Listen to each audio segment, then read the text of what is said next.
তারেক রহমানকে ধানের শীষে ভোট দিয়ে সারা বাংলাদেশের মানুষকে আগামীতে মহান জাতীয় সংসদে বিএনপির সংখ্যাগরিষ্ঠতা অর্জনের প্রচারণা। আপনারা গত 17 বছরে রাজপথে ছিলেন, গণতন্ত্র উত্তরণের জন্য সংগ্রাম করেছেন।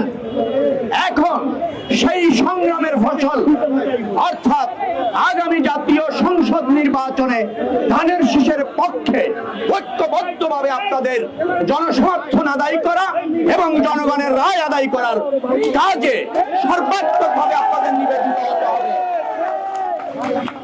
মনে রাখবেন, একমাত্র বাংলাদেশ জাতীয়তাবাদী দলই এদেশের স্বাধীনতা সার্বভৌমত্ব রক্ষা করতে পারে, এদেশকে একটা কার্যকর রাষ্ট্র ব্যবস্থাপনা উপহার দিতে পারে। বাংলাদেশ জাতীয়তাবাদী দল বিএনপি জনগণের ক্ষমতায়ন, গণতন্ত্র এবং জনগণের রায়ের উপর আস্থা রাখে। আপনারা এই অঞ্চলের সন্তান, আপনারা প্রত্যেক শ্রেণী পেশার মানুষের কাছে গিয়ে ধানের শীষের পক্ষে ভোট চাইবেন। দেশনেত্রী বেগম খালেদা জিয়ার সালাম পৌঁছায় দিবেন, জননেতা জনাব তারেক রহমানের সালাম পৌঁছায় দিবেন। সবাইকে স্বতঃস্ফূর্তভাবে ঐক্যবদ্ধভাবে আগামী জাতীয় সংসদ নির্বাচনে কেন্দ্রে গিয়ে ধানের শীষের পক্ষে রায় দেওয়ার ক্ষেত্রে উৎসাহিত করবেন, সমর্থন আদায় করবেন। আমরা জনগণের সাথে ছিলাম, আছি, আগামীও থাকবো। দেশে যত সংকট হয়েছে বিএনপি জনগণের স্বার্থ রক্ষায় সবসময় রাজপথে ছিল, সংসদেও ছিল। বারবার নির্বাচিত হয়ে রাষ্ট্র ব্যবস্থাপনা করেছে। এদেশের টেকসই উন্নয়ন, এদেশের স্বনির্ভরতা, এদেশের গণতন্ত্র, এদেশের সংসদীয় পদ্ধতির সরকার, এদেশের তত্ত্বাবধায়ক সরকার, যত ধরনের সাংবিধানিক এবং মৌলিক অধিকার মানুষের প্রয়োজন হয়েছে বিএনপির হাত ধরেই তা প্রতিষ্ঠিত হয়েছে।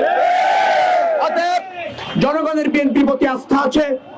আপনারা জনগণের কাছে গিয়ে দেশনেত্রী বেগম খালেদা জিয়ার সালাম পৌঁছায় দেবেন, তারেক রহমানের সালাম পৌঁছায় দেবেন, আমি আপনাদের ভাই বন্ধু আমার সালাম পৌঁছায় দেবেন। বলবেন যে এই দেশ বিএনপি আপনাদের রায়ের ভিত্তিতে পরিচালনা করতে চায়, আপনাদের সকল সমস্যার সমাধান করতে চায়।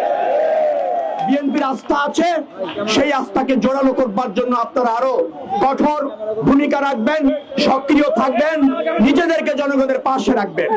আপনাদের সবাইকে ধন্যবাদ জানিয়ে আগামী দিনে যে প্রচারণা আছে তাতে স্বতঃস্ফূর্তভাবে অংশগ্রহণের আহ্বান জানিয়ে আজকের এই ধানের শীষের প্রচারণা এখানেই শেষ করছি। আল্লাহ হাফেজ। বাংলাদেশ জিন্দাবাদ। আমার মার্কা শহীদ জিয়ার মার্কা, খালেদা জিয়ার মার্কা,